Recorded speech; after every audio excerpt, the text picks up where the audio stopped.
podcast Mulheres Movimentam, um podcast sobre os trânsitos de mulheres pela vida e pelo mundo.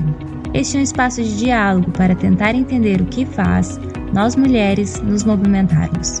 Eu sou a Flávia Shows, comunicadora, internacionalista, virginiana com ascendente em peixes e Vênus em câncer. E junto comigo está a Patrícia Silva, também internacionalista, sonhadora, leonina com ascendente em câncer e Vênus em virgem. Nesse podcast você vai ouvir um tanto de reflexão e um tanto de trivialidade. A gente fala sobre sonho e impedimento, sobre mover, mas também sobre saber ficar parada, sobre o que nos engrandece, mas também sobre aquilo que nos violenta, sobre amor ao outro e também sobre pertencer a si mesmo. Vem com a gente! Oi! Você sabia que agora pode ser um apoiador oficial do podcast Mulheres Movimentam? O link para a nossa campanha de financiamento coletivo está na nossa bio do Instagram. A campanha na plataforma Apoia-se nos auxilia na produção do conteúdo e conta com recompensas incríveis. Não se esqueçam de conferir. Você ainda pode nos apoiar classificando o podcast no Spotify, se inscrevendo no nosso canal do YouTube e compartilhando com as suas pessoas queridas. E aí, vem com a gente? Olá, pessoal, sejam bem-vindas, bem-vindos e bem-vindos a mais um episódio do podcast Mulheres Movimentam. Sou a Flávia Shows, falando aqui de uma manhã de domingo, aproveitando esse cheirinho de primavera que chegou aqui. Olá, pessoal, aqui é a Patrícia Silva, direto aqui do Porto. Falando em primavera, o nosso horário mudou, então agora a gente tem um lapso aí de tempo enorme. Aqui são 10 para 7 da tarde já no Porto. E a nossa convidada de hoje é lá do Rio de Janeiro. Eu acho que é a primeira carioca que a gente traz aqui, salvo engano. E a gente está super animada para receber elas. E já já vocês vão ver por quê. Sim, estamos muito empolgadas com esse episódio. Eu vou apresentar aqui a nossa convidada, a Gisele Martins. Ela é jornalista formada pela PUC-Rio, mestre em Educação, Cultura e Comunicação em Periferias Urbanas e doutoranda em Comunicação. A Gisele foi assessora da Comissão de Defesa dos Direitos Humanos e Cidadania da Assembleia Legislativa do Estado do Rio de Janeiro. Ela foi coordenadora, repórter e jornalista responsável pelo jornal O Cidadão. É um meio comunitário que circula há mais de 20 anos no conjunto de favelas da Maré. Ela é formadora de cursos de comunicação comunitária, organiza o curso Histórias Vivas, o histórico de resistência das favelas no Rio de Janeiro, e em 2019 ela lançou o seu livro Militarização e Censura, a luta por liberdade de expressão na favela da Maré. Ela já palestrou em vários países e desde 2020 ela atua na comunicação e na mobilização da Frente de Mobilização da Maré, ação de combate à pandemia do Covid-19 na favela da Maré. Seja muito bem-vinda, Gisele. A gente está muito feliz de te receber aqui. Acho que esse bate-papo vai ser maravilhoso. E queria aqui pedir para você se apresentar, então, contar um pouco sobre a sua trajetória pessoal e profissional até o momento. Olá, bom dia, boa tarde, boa noite, né? É um prazer estar aqui com você, Flávia e Patrícia, uma honra estar num podcast, né, no meio de comunicação que coloca a voz de mulheres, né, em qualquer parte do mundo, para que outras mulheres, enfim, outras referências, outros povos consigam nos ouvir, né? E o podcast é uma ferramenta tão importante para a gente estar colocando nossas experiências, nossas lutas, nossas ações. E eu estou feliz por estar aqui. Eu sou Gisele Martins, tenho 36 anos. Há 20 anos atuo na comunicação comunitária dentro das favelas e periferias do Rio de Janeiro, mas também no Brasil, né? Já fiz parte do Jornal Cidadão, como você falou. Eu fiz parte da revista Viração durante toda a minha adolescência e juventude, trabalhando com educomunicação no país inteiro, indo em aldeia, quilombo, campo, favela, universidade, escolas, e falando sobre favela, sobre segurança pública, sobre o direito à vida, questão de gênero, questão de raça, em outros países também, né? Falando sobre a memória viva da favela, né? E a nossa vontade de ter direitos públicos. E aí eu tive, enfim, sou jornalista, e aí eu tive experiências em outros países também, né?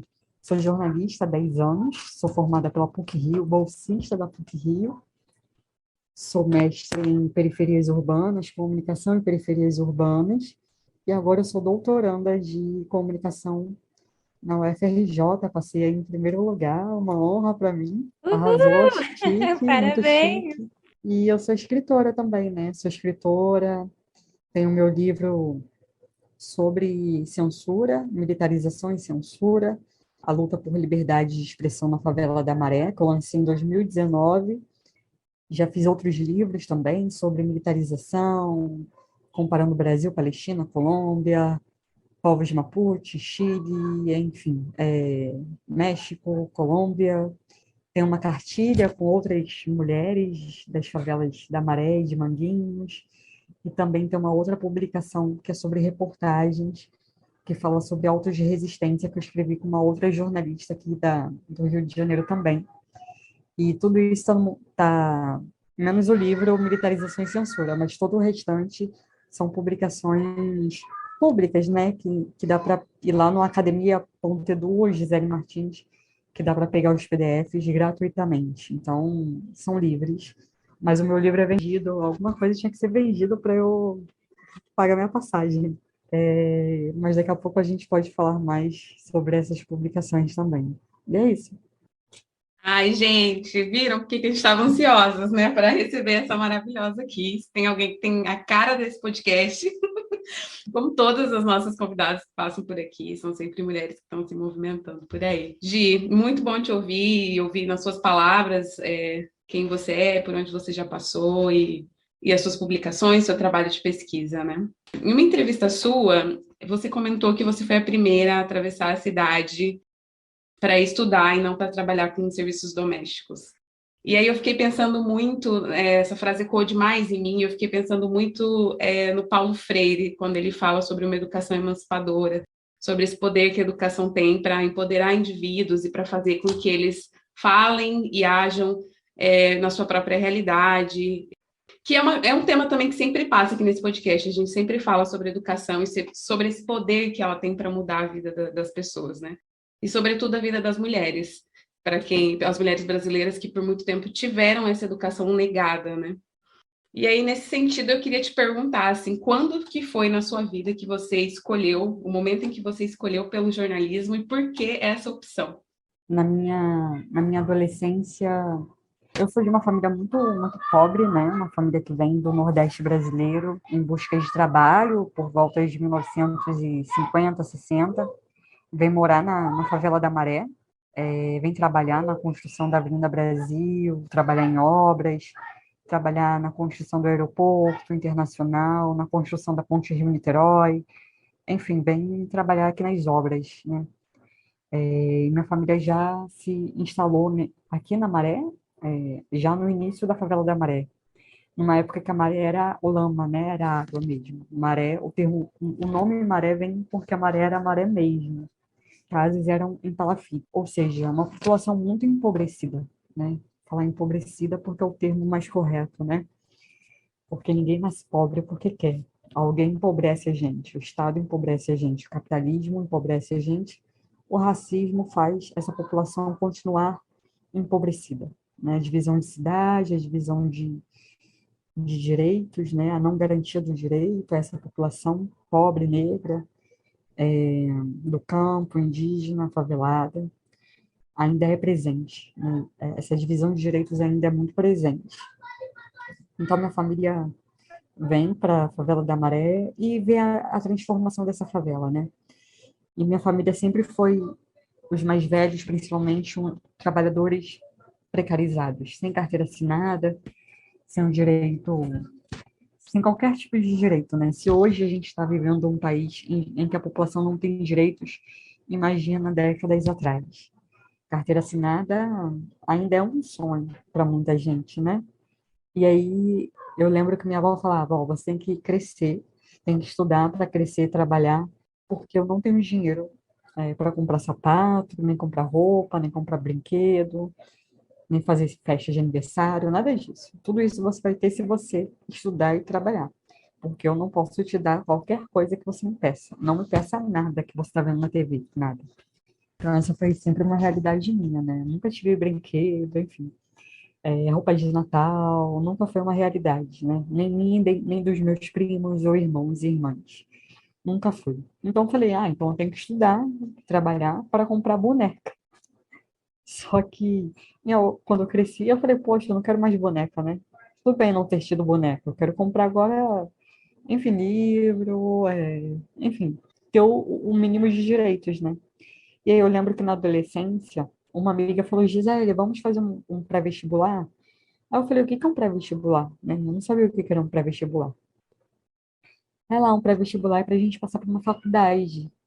Aí eu falei, mas faculdade? Faculdade não é pra gente, faculdade é pra rico, né? Porque é muito difícil, só filho de rico passa na universidade. Porque era isso que eu ouvia, né? Que eu tinha que trabalhar, mas o trabalho era completar o ensino médio para arrumar um emprego melhor. E que faculdade era algo muito distante da nossa realidade e realmente ainda é muito distante, né? Eu fui crescida numa família que dizia que isso era a realidade de rico, estar numa faculdade. E era o que minha família via, né? Só filho de rico passava por uma PUC-Rio, para uma UERJ, UFRJ, UF, só filho de rico mesmo, né? E essa é a realidade do nosso país escravocrata, tão desigual, né? Então, comecei a fazer o pré-vestibular no curso preparatório aqui no Morro do Timbal, na favela da Maré, do Centro de Estudos e Ações Solidárias da Maré, que em 20 e poucos anos de curso já conseguiu passar quase 2.000 pessoas da Maré para alguma faculdade pública ou particular. Parece pouco, mas para a nossa realidade não é pouco, né? É a favela que mais tem gente dentro da universidade ou que passou para uma universidade no Rio de Janeiro, é a favela da Maré. É nesse curso de onde vem a Marielle foi minha coordenadora de pré-vestibular. A Mônica Benício estudou comigo na mesma sala, a Renata Souza é minha parceira de jornal comunitário, cidadão, então são essas pessoas que esse lugar formou, né, e vem formando outras referências, né? E aí no pré-vestibular eu descobri o que que era um vestibular e descobri o que era o funil do vestibular, né? Eu passei 3 anos e meio estudando para passar para alguma universidade. Eu só tirava nota muito ruim. Eu queria jornalismo. Jornalismo naquela época, em 2002, 2003, era super difícil para passar. Que era o terceiro mais concorrido. O primeiro medicina, o segundo direito e o terceiro era comunicação. Então, era algo muito distante para minha realidade. E eu pensei em fazer jornalismo porque antes, quando eu entrei no pré-vestibular, eu conheci o Jornal Cidadão. Então, antes de entrar na universidade, antes de passar para uma universidade, para a PUC-Rio, e ser bolsista da PUC, eu já era comunicadora comunitária, né? Na época do pré-vestibular, no mesmo prédio do pré-vestibular, tinha um Jornal Cidadão, me convidaram para entender o que que era comunicação comunitária, e ali eu já comecei a circular a favela da Maré inteira, a entrevistar as pessoas, a tirar fotos, a conversar, a entender o que que era favela, mesmo morando, sendo cria da favela, foi conversando com os moradores da Maré sobre favela, cultura, saúde, educação, que eu falei, caraca, favela, as pessoas são maravilhosas, né? Não é aquilo que a gente vê na mídia comercial. Então é isso que eu quero fazer da minha vida, eu quero fazer jornalismo, um jornalismo que paute a minha realidade e a minha realidade a partir da minha voz, a partir da voz destes que fazem parte de mim, que são os favelados e as faveladas. Então, quando eu entrei no jornalismo, na PUC, eu já sabia o que que era pauta, já sabia fazer matéria, já sabia o que que era um jornal comunitário, rádio comunitária, já tinha viajado vários locais do país, fazendo coberturas online. Naquela época eu nem tinha celular, né, mas já atualizava o site da revista Viração, do Jornal Cidadão, já tinha meu gravador, enfim, eu já sabia o que que era jornalismo, e eu já tinha certeza de qual tipo de jornalismo eu já defendia, e queria defender e queria produzir. Então, é daí que eu nasce o sonho de ser jornalista. Ai, se vocês pudessem ver eu, a Patrícia, a gente tá escutando com um sorriso assim, ó, de um lado da orelha para outro. Eu fico muito emocionada mesmo, porque eu tive essa trajetória na comunicação e, diferente de você, eu tive que entrar na universidade e foram me apresentados diferentes tipos de comunicação. E o que eu gostei, assim, foi responsável por eu ter concluído o curso, foi a comunicação alternativa, foi a comunicação, foi essa comunicação contra-hegemônica, que foi o que eu me apeguei ali, porque para mim o social é fundamental, então eu não conseguia ver sentido de estar dentro de uma grande empresa, de estar muito vinculada a todo, né, o sistema capitalista, quando tem tantas outras vozes, né, que a gente precisa potencializar, que a gente precisa colocar para fora. Então, te ouvir assim ai, dá um quentinho no coração. O meu pai ele é professor e ele criou um projeto num centro de socioeducação, que é uma rádio comunitária junto com os jovens. Então, eu cresci sendo levada para a escola, ouvindo o programa que esses jovens que estão, né, privados de liberdade estavam fazendo. E agora, hoje em dia, assim, eu consigo refletir o quanto aquilo me afetou, assim, de várias maneiras, né? Porque eram realidades que no meu dia a dia eu não estava vendo. Então, eu sou pessoalmente afetada aí por todo o seu escopo de trabalho, sua trajetória, porque eu tenho muita admiração mesmo. Eu consigo ver, assim, na prática, como isso transforma vidas. E nesse sentido, essa pergunta é mais, talvez um pouco mais para você explanar e para fazer ser mais claro, deixar ser mais claro para pessoas que não são tão próximas desses tópicos, né? Então, eu queria ver se você podia, né, com as suas palavras e também com a sua experiência, explicar aqui para quem não conhece muito o que é essa comunicação comunitária e o seu trabalho dentro do Jornal Cidadão, né? Porque pela sua fala a gente vê que você já era jornalista antes de ter o título. Então, se você puder contar isso para a gente, qual que é o papel desse meio específico, mas também dos outros que você já teve contato, nessa transformação mesmo da vida das pessoas e no cotidiano, e de permitir, né, que as pessoas sejam consideradas, né, sujeitos de direito e tenham essa capacidade de mobilização. O Jornal Cidadão é isso, né? O Cidadão foi criado também por essa organização, que é a organização que também cria o Museu da Maré, o primeiro museu construído numa favela no mundo, é na Maré. Então, essa organização cria a rádio comunitária, a TV comunitária e o Jornal Cidadão, e o pré-vestibular, e núcleos de estudos, enfim, núcleos de fotografia. É uma referência aqui na Maré. O Jornal Cidadão era impresso, a Ejouro, quando existia Ejouro, né? Aqui na Maré, o prédio ficava aqui na Maré. Eles imprimiam o Jornal Cidadão a cada 2 meses, a cada 6 meses, enfim. Era um jornal de 24 páginas, colorido, com editorias de esporte, lazer, culinária, cultura, segurança pública, direitos humanos, habitação, enfim, as mais diversas editorias que contemplasse essa realidade da favela. E o Jornal Cidadão ainda é uma referência dentro da Maré. O Jornal Cidadão, ele cria o termo mareense. Quem nasce na Maré é mareense. Se quem nasce na Tijuca é tijucano, porque quem nasce na Maré não pode ser considerado mareense.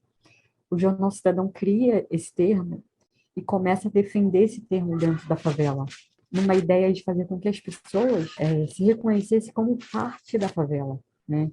A mídia comercial criminaliza a favela, criminaliza o termo favela, estigmatiza a gente, e aí o cidadão cria em contraponto o termo para a gente se autoafirmar. Eu sou maranhense, eu sou favelada, né? Eu sou parte de um lugar em que não pode ser criminalizado e nem romantizado. Ele tem que ser levado a sério, né? Nas nossas faltas de direitos, mas também nós temos muitas construções. A favela só existe por uma construção solidária, né? Por luta coletiva, interna dentro das favelas do Rio de Janeiro. E aí o cidadão cria esse termo e vira uma febre na Maré, né? E aí eu participei, quando eu entrei já estava sendo criado esse termo, eu entro, os moradores começam a debater esse termo, os pesquisadores começam a debater esse termo, e hoje o que a gente tem é moradores falando, eu sou maranhense, assim, desde idosos a crianças que estão agora começando a falar. A gente vê bares com nomes escrito Maré, combis de transporte alternativo da favela escrito Maré. Isso é uma vitória desse termo, dessa comunicação comunitária. E que é um trabalho que não é feito a curto prazo, é a curto, médio e longo prazo, né? Até porque a estigmatização, o racismo, a criminalização, ela faz parte do nosso cotidiano. A mídia comercial e a sociedade, no geral, né, racista, ela criminaliza a gente todos os dias. Então, o trabalho da comunicação comunitária também precisa ser persistente, né? Tem uma mídia me criminalizando, falando que a favela é feio, que a favela é escrota, que só tem gente preguiçosa, e a comunicação comunitária está ali fazendo um outro papel, dizendo, ó, a gente tem força, a gente é construção, se a gente para, a cidade não funciona, nós fizemos nossas próprias casas, e a gente luta, sim, por direito. A gente luta pelo direito à habitação, a transporte, cultura, lazer. A gente é o povo que trabalha, que não tem direito e precisa ter seus direitos garantidos, principalmente o direito à vida. Nós somos parte de uma construção social que não enxerga a gente como parte da cidade. No Jornal Cidadão, trazer todo esse debate sobre divisão de cidade, sobre desigualdade, capitalismo, sobre racismo, sobre o direito à vida, sobre o direito a pertencimento, à memória local. A gente tem uma página ainda no Jornal Cidadãos que é a parte da memória. E ali é reconstruída a história da Maré, é contada a história da Maré, a história das ruas, o nome das ruas, quando nasceu a primeira escola, quem foram os primeiros moradores, a primeira moradora, a Orosina Vieira. Tudo isso é um jornal que traz ali uma valorização desse local. O Jornal Cidadão, ele existe hoje no formato online, né, porque pagar por uma impressão é muito cara. É um curso que tem formação dentro da Maré de comunicação comunitária, é um jornal que é referência dentro das favelas do Rio, no país, e fora também, né? E esse é o Jornal Cidadão, que é um meio comunitário que eu fiz parte por mais de 10 anos. E ele me formou politicamente, na comunicação comunitária e ideologicamente também, né? E dentro também, nessa construção, me fez conhecer a favela da Maré, mesmo eu já sendo cria, e me fez conhecer outras favelas, outras periferias, me fez conhecer aldeias indígenas, quilombos, campos, me fez reconhecer que os nossos problemas são iguais, me fez percorrer e aprender muito sobre comunicação comunitária, e é na comunicação comunitária que eu aprendo todos os dias sobre comunicação comunitária. No Jornal Cidadão que é plantado ali o sonho, eu quero fazer jornalismo. E é possível fazer um jornalismo diferente. O Jornal Cidadão e a revista Criação, que eu atuei no mesmo momento, que me faz conhecer outros estados. Imagina, eu não sabia nem pegar ônibus no Rio de Janeiro, né? Para atravessar a cidade, eu atravessei o país inteiro. Eu fui em quase todos os estados do país. Se não conheço 2 estados, falando e palestrando e fazendo oficinas e inaugurando mídias comunitárias. Eu só conheci outros países por conta da comunicação comunitária. Então, o Jornal Cidadão é um jornal que todo mundo precisa ir lá pesquisar, ver lá no ISU, que tem lá os jornais Cidadão, né, os PDFs, ir lá no site conhecer essa ferramenta histórica da mídia comunitária no Brasil. Ai, gente, fala sério, gente, fiquei emocionada aqui nesse podcast, né? Nem imagino como deve ter sido ser bolsista na PUC, sendo uma maranhense, só daí a gente já tinha um podcast inteiro, com certeza, para explorar. Mas te ouvindo, Gi, uma frase que ecoou bastante aqui foi você falando sobre essa saída pelo Brasil e visitando outras comunidades que enfrentam problemas iguais, né? A gente sabe que são diferentes, mas que em parte são os mesmos problemas, né? E eu sei que você foi na Palestina também, um estado que vive o apartheid diariamente, e Israel é um estado completamente militarizado, né? O Brasil atualmente é um dos maiores compradores, inclusive, de armas de lá. E o Rio de Janeiro, como um dos estados mais militarizados, se não o mais militarizado do Brasil, possivelmente é o principal destino dessas tecnologias, né? E aí você escreve em 2019 um livro sobre militarização e censura. E queria que você falasse um pouco, assim, como é que foi esse processo de criação desse livro, sobre o que se trata, assim, o título já diz tudo, mas se você puder falar um pouco, quais foram os desafios na criação desse livro, assim, e uma curiosidade, assim, que eu fiquei, é se em algum momento você se sentiu ameaçada pelo contexto brasileiro, por estar no Rio de Janeiro, por tocar num assunto delicado, né, dentro do Brasil, e a gente sabe como é que é para os defensores de direitos humanos, um país um pouco violento. Esse livro é resultado da minha pesquisa de mestrado, que eu fiz em 2016 e 2017 na UERJ de Caxias, na FEBEF. Depois que eu saí da PUC, eu falei, eu preciso estar num local, numa faculdade onde eu me sinto entre pares, né? Entre os meus e as minhas, não num lugar onde eu era estranha, né? Por ser pobre, por não entender aquele contexto, né? Do que era PUC Rio. Sofri muita criminalização na PUC, né? Racismo mesmo. Tive professora me chamando de criminosa em sala de aula, porque eu fiz uma matéria falando sobre a construção das favelas, que a gente ocupa esse território, né, territórios e prédios e terras, porque o governo não deu direito à habitação, o direito à terra. E aí ela me chamou de criminosa por defender bandido, por defender invasor, que a minha matéria era uma matéria que defendia favelado, que defendia sem terra e defendia sem teto. Aí eu falei, estou me defendendo nesse momento, né? Porque eu moro numa favela e a favela é uma grande ocupação. Porque o governo não nos deu direito à habitação. Então, o que nos resta é ocupar, né? Ocupar e resistir nesse lugar. Estar na PUC foi muito difícil. É uma faculdade em que eu aprendi muita coisa, que são as aulas de escrita, de jornalismo, mas ideologicamente sofri, né? Muita coisa ali dentro. Tem manifesto, até na internet, se quiserem procurar, manifesto em apoio a Gisele Martins, por ter sido chamada de criminosa na PUC-Rio. Tem tudo isso, tem na internet. Na época saiu no Jornal Nacional, saiu na coluna do Anselmo, foi um bafafá, foi um caos, assim, porque eu já pertencia aos movimentos sociais, né? Então, os movimentos sociais se manifestaram contra essa ação da professora.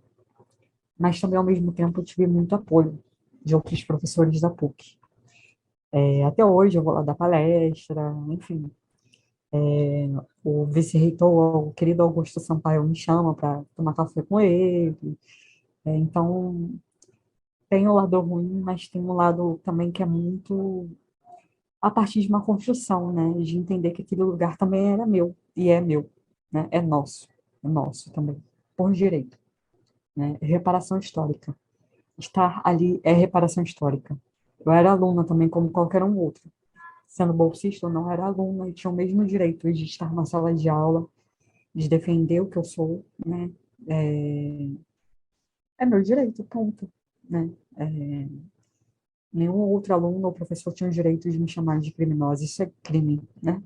Criminosos foi quem foi racista, quem foi preconceituoso. Mas eu fui procurar fazer mestrado anos depois, num lugar onde eu falava, eu preciso estar num lugar onde eu me veja, né, na cara dos professores, dos alunos e alunas.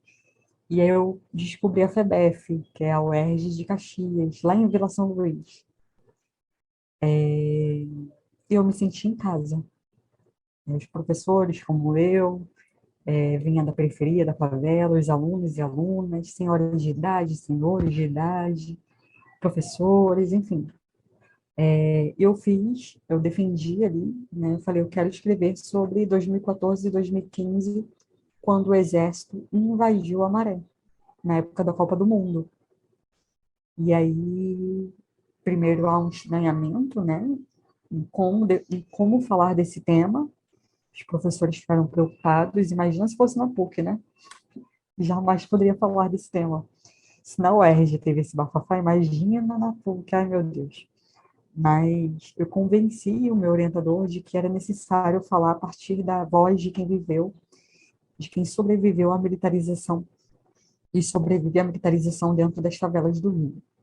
2014 e 2015, a gente teve o Exército na Maré, a gente viveu sob garantia de lei e ordem, uma lei da ditadura militar, e as mídias comunitárias foram extremamente censuradas, violadas. O direito à comunicação, à liberdade de expressão não foi garantido naquela época. Pelo contrário, rádios comunitárias foram invadidas, a sede do Jornal Cidadão, não podia ter atividade de cultura na rua da Favela da Maré, era um regime militar dentro de uma democracia, né? A Maré foi um grande laboratório de uma política militarizada, que depois ocorreu em todo o Rio de Janeiro. O Rio de Janeiro sofreu uma intervenção militar em 2018. O Rio de Janeiro foi um laboratório de militarização para o que é hoje o Brasil, né? Foi um preparo, foi uma escala. Maré, Rio de Janeiro, Brasil. E a gente lá em 2014 já falava sobre isso, né? O Brasil estava se tornando, como você falou, um dos maiores compradores de armas de Israel. A polícia militar, na época da Copa do Mundo, das Olimpíadas, foi treinar em Israel. Muitas técnicas de controle facial que hoje tem no Brasil já estavam vindo naquela época para o Brasil, na época da Copa do Mundo, das Olimpíadas, e a gente já falava sobre isso, que as empresas estavam circulando, a militarização estava aumentando, que as polícias daqui estavam indo treinar em Israel, que as armas e os drones de lá estavam circulando dentro das favelas do Rio para controle da população negra, né, e pobre. Tudo isso a gente já falava naquela época. E hoje a gente está em 2022 vivendo um regime militar. Não dá para dizer que a gente vive uma democracia. Os militares estão no poder, né? Não dá para dizer que a gente vive uma democracia hoje. E aí eu lancei esse livro em 2019, que é resultado da minha pesquisa de mestrado.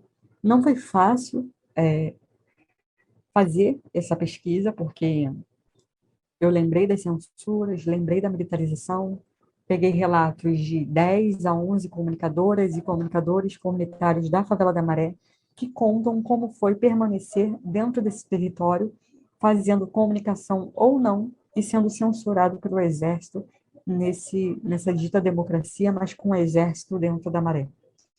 Comunicadoras dizendo que sofreram ameaças de estupro, comunicadoras que tiveram a casa invadida, comunicadores que tiveram celulares apreendidos, comunicadores que foram levados para dentro do quartel porque estavam filmando uma violação, comunicadores que foram expulsos da Maré, comunicadores que tiveram suas páginas de rede social, áreas clonadas pelo Exército. Isso tudo ocorreu em 2014 e 2015, época de democracia no Brasil. Mas quem viveu a ditadura na democracia fomos nós, e só a gente falava sobre isso. E eu lancei esse livro está à venda no site do Núcleo Pratininga de Comunicação, na Livraria Gramos. E é um livro que eu considero como um ato de coragem, né? Porque lançar um livro em meio a um momento em que o bolsonarismo está à tona, que tem um governador no Rio de Janeiro extremamente militarizado também, é um ato de coragem e eu moro nesse território chamado Maré, um território que sofre a violação estatal, que sofre com a militarização da vida. Então, ser comunicadora, ser jornalista, ser defensora de direitos humanos no Brasil de hoje é um ato de coragem. E assim, o ano passado inteiro, 2021, eu tive todas as minhas páginas clonadas, ou derrubadas, ou invadidas. Facebook, Instagram, Twitter, fizeram páginas fakes minhas. Tive várias ameaças de estupro e mortes no Twitter, e é o cotidiano, infelizmente, de quem tenta falar sobre o direito à vida, né? De quem fala sobre os crimes que o próprio Estado comete às populações negras e pobres no nosso território brasileiro. A gente acaba sofrendo ameaças, intimidações, silenciamento, e aí falar que o nosso país, em 2022, voltou a um ranking de um dos países que mais viola o direito à liberdade de expressão no mundo. Então, e quem mais viola esse direito é o próprio Jair Bolsonaro, é o próprio presidente da República, né? Ele intimida, ele ameaça, ele debocha de jornalistas, e tudo isso é público, né? Se tudo isso ele faz publicamente, imagina o que ele não faz por debaixo dos panos ou seus próprios militares, né? Dentro de aldeias, quilombo, campo ou favelas e periferias. Imagina o que não acontece nesses territórios. Sim, Gisele, é desesperador, né? Eu queria deixar já um Movimentando as Ideias fora de hora, que foi quando eu fui apresentado o trabalho da Gisele, que é a entrevista que você dá no canal Novo Mundo, acho que é pelo canal do Itaú Cultural, e você conta de um episódio, então quem tiver interesse pode acessar lá, a gente vai vincular no Instagram do Mulheres que se Movimentam também. mais sobre esse episódio onde tinha ocorrido um assassinato e não foi possível, né? Não queriam que fosse feita uma perícia. E aí eu fiquei muito emocionada, assim, quando você comenta de que toda a população cercou o corpo e disse, aqui não. Então, é assim de uma força tremenda, né? Que você falando dá um desespero, né? Porque a gente fica onde que a gente pode fazer algo, como que a gente país que está assim, né? Matando as pessoas que estão simplesmente ali dizendo a gente merece viver, a gente tem que ser tratado com respeito. Então, enfim, obrigada por compartilhar e obrigada pelo seu trabalho também. A gente já se encaminha para última pergunta, que é uma pergunta que a gente faz para todas as nossas convidadas, que é o que te movimenta, né? Da onde que vem essa força, o que ainda te faz continuar lutando e acreditando que é possível sim construir uma sociedade mais justa e mais igualitária. O que me movimenta é principalmente a luta comunitária, né, coletiva, que vai para além do espaço favelado, periférico. Em 2020 e 2021, e ainda em 2022, a gente vive uma catástrofe, né? Uma pandemia é uma catástrofe sanitária, ambiental também, de saúde pública, e o que fez a gente estar aqui ainda não ter morrido tanto, né? Acho que a gente tem um genocídio no Brasil, quase 700 mil pessoas mortas por Covid, por conta de uma falta de responsabilidade do próprio presidente da República, mas a gente vê quantos coletivos surgiram nas favelas e periferias, e quilombos e aldeias, na América Latina, no sul global, para salvar a própria vida, né? Para fazer uma comunicação comunitária, para alertar as pessoas de que não, de que a gente tem que lavar a mão, né? Para evitar o vírus, mas que é preciso dividir a água se o vizinho não tiver água, né? Porque a realidade da favela é essa, historicamente, não temos o direito à água. De que se não tem arroz, o vizinho não tem arroz, é preciso dividir o arroz, porque a gente está com fome. Né? O Brasil está com fome, o Brasil volta ao mapa da fome. E aí a gente tem agora várias cozinhas solidárias. Né? Eu mesma, na Maré, junto com meus parceiros e parceiras marenses da comunicação comunitária, inauguramos há menos de 6 meses uma cozinha solidária que a gente atende a população em situação de rua e a população mais pobre da Maré. Né? Todo sábado a gente consegue distribuir 150 quentinhas, 200 quentinhas, até 300 quentinhas. E tudo isso é por solidariedade, né? Construção coletiva. A gente não ganha nada para isso. E a gente não tem nem dinheiro para isso, mas os moradores doam arroz,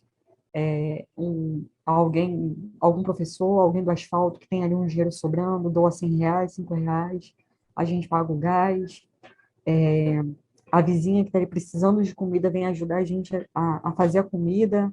Enfim, quem está precisando ajuda a gente a fazer a comida, ajuda a gente a distribuir a comida, a construir esse espaço. Então, o que me move é entender que existe muita luta, e a luta não é só na favela da Maré, é nas favelas do Rio, do Brasil, em todo o sul global, e aí é importante falar da Palestina. A Palestina me move, a Palestina vive um apartheid, e ainda assim a pauta da Palestina está presente no mundo, né? Eles ainda não conseguiram vencer o apartheid, porque tem estados fazendo esse apartheid, né, com forças militares. A Palestina é um grande laboratório de uma política da morte, de apartheid. As técnicas utilizadas ali são vendidas em todo o mundo. A Maré é um experimento também, mas as armas que nos matam são as armas que matam na Palestina. São as mesmas armas, as mesmas técnicas, é tudo muito parecido, né? Porque, de fato, há uma internacionalização da política de matar, né? Israel é um que mais ganha com isso, né? Os países do norte também. Mas o que me move é a luta da Palestina, né? É entender que a bandeira da Palestina está presente até mesmo na favela da Maré. Mesmo eles lá sob apartheid, eles conseguem colocar e ecoar a voz deles. Eles conseguem fazer com que a Gisele perceba que a luta dela é a luta deles e que a luta deles é a minha luta também. E que se a gente não lutar juntos, a gente não vai vencer os apartheids. Ou na Maré, né, que a gente vivencia na Maré, entre favela e asfalto, e o apartheid lá que eles vivenciam dentro do regime lá militarizado de Israel. O que me move é entender que eu fui em vários países e existe muita luta pelo direito à água, pelo direito à vida, pelo direito à cultura, pelo direito ao meio ambiente, pelo direito à comida saudável, pelo direito ao esporte, ao lazer, à saúde pública, em vários países da América Latina, em toda a América Latina. A América Latina é uma escola para a gente, e em vários países também do sul global. O que me move, principalmente, é a luta pelo direito à vida, pelo meu direito à vida, né, que eu também pertenço a esse lugar, e a luta pelo direito à vida de todos os outros favelados e populações negras, indígenas e palestinas e colombianas e mapuches e indianos e sul global, sul da África do Sul, enfim, toda essa população está lutando pelo direito à vida no seu devido território. Se os estados, né, colonizadores que colonizam a gente, internacionalizam as formas de matar, a gente também vai internacionalizar a luta pelo direito à vida, né? Então, o que me move é essa luta internacionalista, internacional pelo direito à vida, que não é só a Gisele que está denunciando o Estado ou que está fazendo uma cozinha solidária na sua pequena favela da Maré, né? No seu local, sem visibilidade, sem dinheiro, é a cozinha solidária pelo mundo, é a luta pela vacina no mundo, é muita vontade de viver.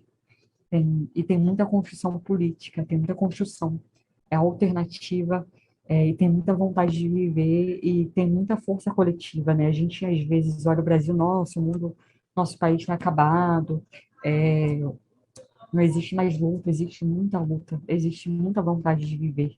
E não é só no Brasil, é em toda a América Latina e é no sul global. Então, o que me movimentam são esses exemplos, principalmente vindo de mulheres que estão na linha de frente, sempre. Ai, gente, tomar um gole d'água aqui. A gente se emociona demais, assim, e ouvindo a Gi falar, tudo que eu consigo pensar é nisso, assim, quanto mais a gente é apertado, e aí, enquanto sul global, né, quanto mais sul global é apertado, mais resistência a gente vê, mais as pessoas se unindo, né, e agora, nesse momento de crise global mesmo, que a pandemia colocou o Brasil de volta no mapa da fome, a gente vê iniciativas surgindo, assim, de onde a gente menos esperava, as pessoas se organizando, eu vi um fortalecimento muito grande também das pessoas pelas punks, já vou deixar aqui uma indicação também fora de hora, das punks, a galera falando sobre novas formas de se consumir comida, e ali na minha região, no Cerrado Brasileiro, pessoal usando plantas que antes nem eram sabidas para o consumo, porque existe essa colonização mesmo dentro da nossa alimentação, né, que a gente vai comer o que o norte global decide que é comida. Sendo que a gente é um país que tem muita comida, é um país próspero, né? E que tem um solo muito rico, então as pessoas se unindo em torno dessas causas, né? E a gente espera que isso se fortaleça. Bom, aqui a gente vai se encaminhando para o final, e aí a gente entra nos nossos quadros. Hoje a gente vai começar pelo que sobe, vamos começar pelo quadro certo dessa vez. Que sobe. Aqui a gente conta uma história aleatória, assim, algo para criar essa conexão entre a gente, mas também entre quem está ouvindo a gente. Flávia, se quiser começar hoje contando essa história, a gente está aqui nesse dilema para achar a história. Não, a gente está aqui, meu Deus, o que eu falo? Sei o que contar hoje. Enfim, espera aí que o tema eleições continue, porque, enfim, sugestão aqui da minha amiga Patrícia, eu falei, gente, história de eleição a gente tem muito, né? Mas é muita história trágica, de muita tristeza e desespero, porque infelizmente a situação aí não está feliz. Mas aí eu fiquei lembrando e consegui pensar num fato engraçadinho que quando era criança, meus pais foram por muito tempo e ainda são feirantes. Eles tinham barraquinhas lá, né? E existe uma comunidade entre os artesãos. Então, eu cresci nesse ambiente ali de artesãos e de ir todo domingo e tudo mais. E aí teve um domingo que tinha uma barraquinha que estava vazia e tinha um pessoal que estava fazendo campanha para o Ângelo Vagnoni, que estava concorrendo à prefeitura pelo Partido dos Trabalhadores em Curitiba. Eu acho que foi em 2000 isso, então eu tinha entre 6 e 7 anos. E aí eu fiquei lá empolgada e fiquei, ai, eles estavam cheios de balões. Eu, ai, posso participar, posso participar. E aí eu comecei a fazer campanha. Eu fiz campanha o domingo inteiro para o Vanhone do PT, eu distribuindo balão, distribuindo adesivo e não sei o quê. E meus pais, não, tudo bem. Aí vai, desenvolva aí o seu lado político, tranquilo, né? Super apoiando. E aí fiquei o domingo inteiro com eles. E aí outra memória que eu tenho dessa mesma eleição foi que eu cheguei na escola toda empolgada para contar, que eu fiquei ajudando o Vanhone. Eu tava cheia de adesivos deles, não sei o quê. Aí eu cheguei lá e eu estudava numa escola pública também, então assim, eu imaginei que seriam pessoas com o mesmo, as crianças teriam o mesmo candidato, né? A desilusão sendo lançada na cara da criança, né? Eu cheguei na escola e estavam todos eles fazendo trenzinho, cantando a música do Cássio Taniguchi, que era o oponente do candidato do Partido dos Trabalhadores. E eu fiquei, nossa, gente, mas por que ninguém gosta do meu? Como assim? Ele tá lutando pelos professores. Porque aí meus pais me explicaram, né, algumas faltas dele, assim. E eu fiquei tão, meu Deus, será que eu devo ficar no candidato da minha família ou eu vou junto com os outros e começo a defender, né, a pessoa de outro partido? E aí eu fiquei pensando que como foi engraçado, né? Nesse momento ali de pequenas aproximações, que eu acho que talvez seja uma das memórias mais cedo minha, assim, tendo contato com a instituição, né, dos partidos políticos e de eleição. Claro que depois a gente vai criando a nossa própria opinião, né? Não depende tanto da família, mas o que sobe de hoje é esse, que foi que eu consegui pensar rapidamente aí nesse momento de decisão do que conto. Então, Paty, se conseguiu pensar alguma coisa, é tua. Gente, estamos aqui no tema das eleições. Pensei em várias, mas todas muito trágicas. Então, vou tentar contar uma menos trágica, tá bom? Vou contar uma história que não é minha, que no final também é um pouco trágica, mas é isso aí que a gente tem para hoje.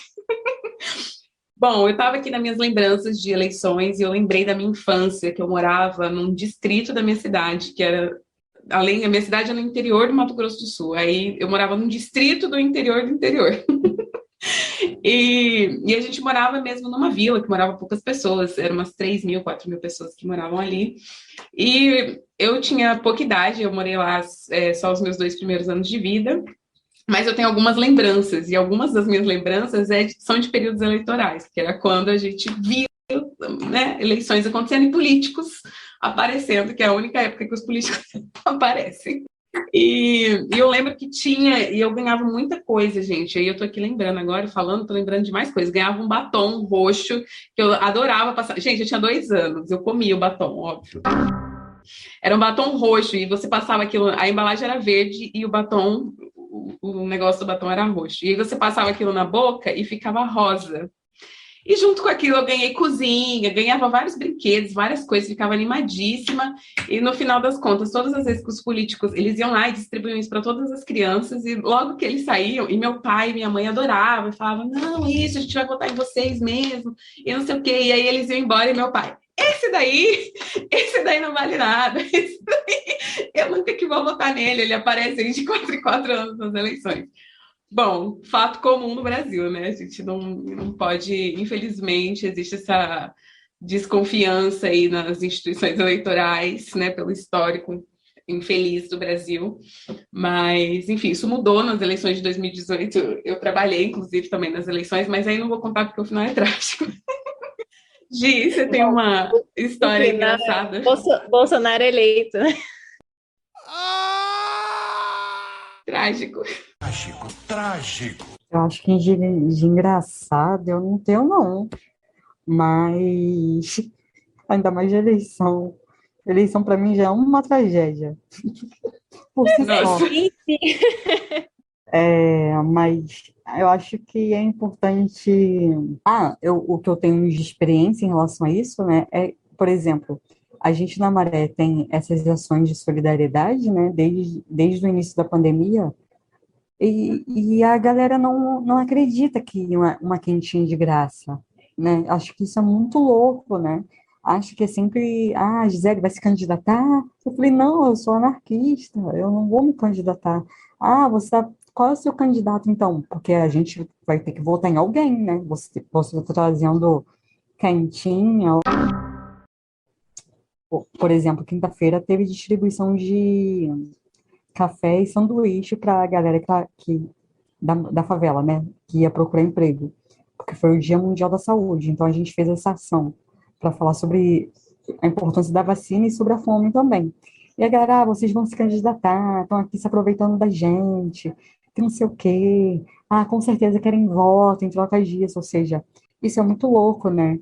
Porque as pessoas, a gente vive numa sociedade onde se faz tão uso das pessoas, né, do outro, que não consegue entender que é só um ato de solidariedade. Acho que a gente precisa mudar isso, né?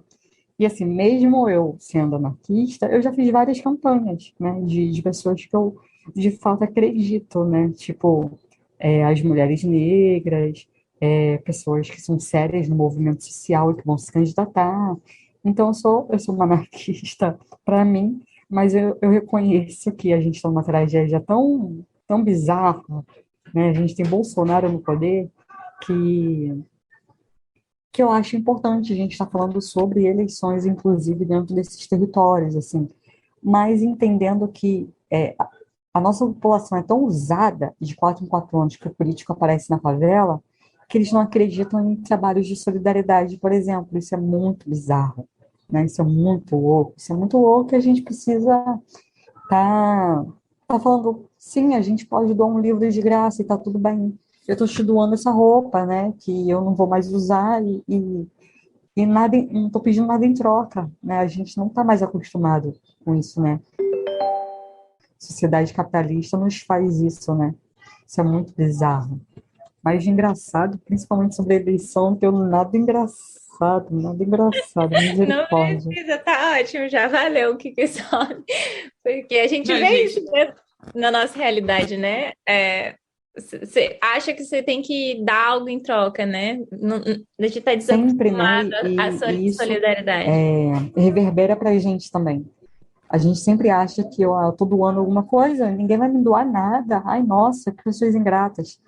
E quando a gente fala de sociedade, né, uma outra sociedade, a gente fala de uma troca natural, né? Natural.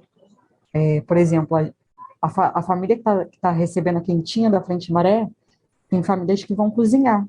E a gente nem pediu. E as coisas acontecem de forma, entre aspas, de forma natural, né? Isso é desconstrução, isso é muita desconstrução, né? gente, histórias de trauma social com eleições, porque isso daí é um trauma social coletivo. Trauma social com eleição, E a gente só cura ocupando espaço. Então a gente tem que entrar para a política e tirar esse povo aí que tá fazendo carreira em cima do nosso trauma social. Gente, é isso. é isso, né? Isso aí, gente. Vou puxar agora nosso último quadro, que é o Movimentando as Ideias.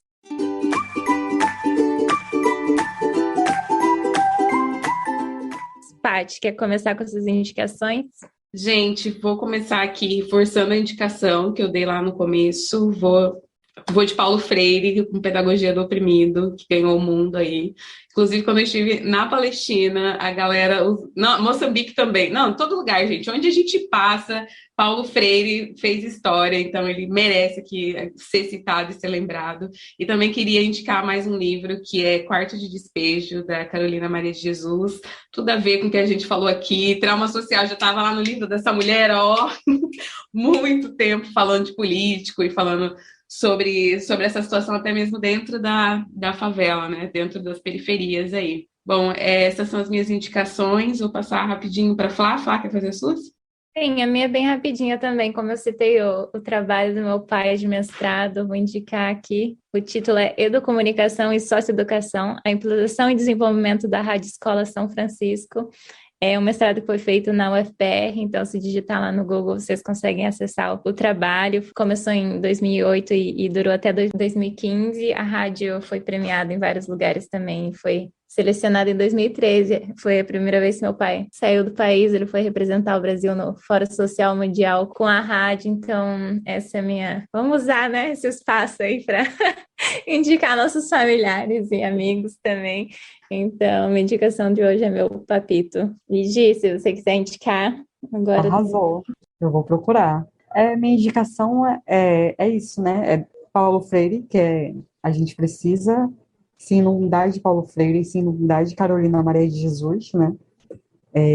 A minha maior referência de escritora é Carolina Maria de Jesus, mas eu vou indicar dois outros também, favelados, que são referências também para mim, que é Delei Jacari. Ele tem um livro falando sobre Dublin, né? E Dublin, ele tem vários, nesse livro de Dublin, ele fala de várias poesias, né? Desde das suas histórias dentro de Jacari, ele é um coroa, negro, favelado, defensor de direitos humanos, referência. Ele escreveu esse livro de poesias, ele é um poeta, ele tem esse livro, e tem a Valéria Barbosa também, da Cidade de Deus. Ela tem vários livros, é uma das escritoras atuais de favelas que tem mais livros assim de poesia também. Então, ela também é uma mais velha. Então, para mim, são duas referências atuais, escritores favelados, que eu indico. É só colocar Delei Jacari, ainda teremos Dublin, alguma coisa assim, e Valéria Barbosa, da Cidade de Deus, que tem vários livros. E, óbvio, que Carolina e Paulo Freire são grandes referências também. E a gente tem que sempre lembrar e se inundar deles, né? E é isso. Amei.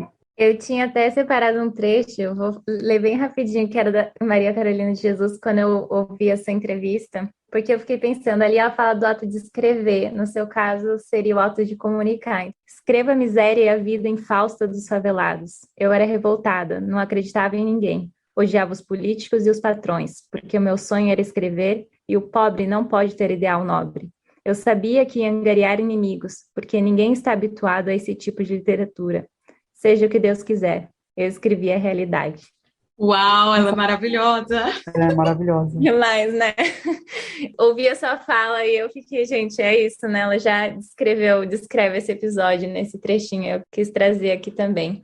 Gisele, muito, muito obrigada. Foi maravilhoso. Estou muito feliz com a sua participação, com esse episódio.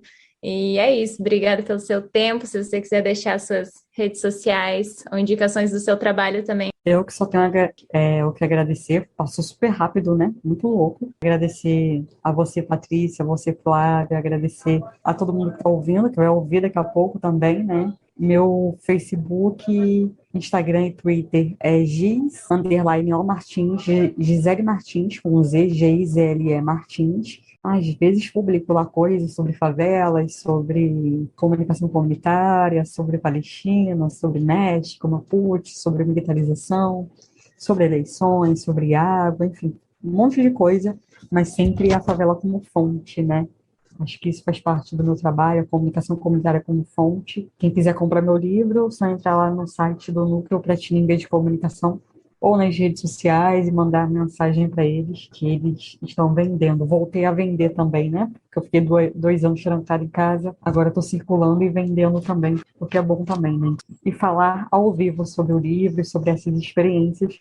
E eu só tenho que agradecer por esse espaço, pela conversa, foi ótimo. Muito obrigada mesmo. Obrigada mais uma vez, Gi. Foi um gosto te ouvir, poder trocar com você aqui. Gente, vão lá dar uma olhadinha. Eu já estou interessada aqui no livro, já botei na minha lista. E é isso, pessoal. Sigam a gente lá no Instagram, @Mulheres Movimentam, e para bater papo com a gente é no endereço de sempre, mulheresmovimentam@gmail.com. Então, até semana que vem, até o próximo episódio. Beijo, confiram nossa campanha no Apoia-se também e deem 5 estrelas no Spotify para fazer o algoritmo funcionar. E é isso, gente. Até semana que vem.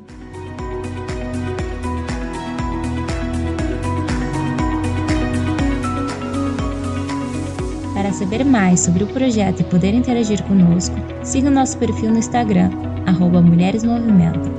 Nosso e-mail de contato é mulheresmovimentam@gmail.com. Indique o nosso podcast para suas pessoas queridas e aproveite!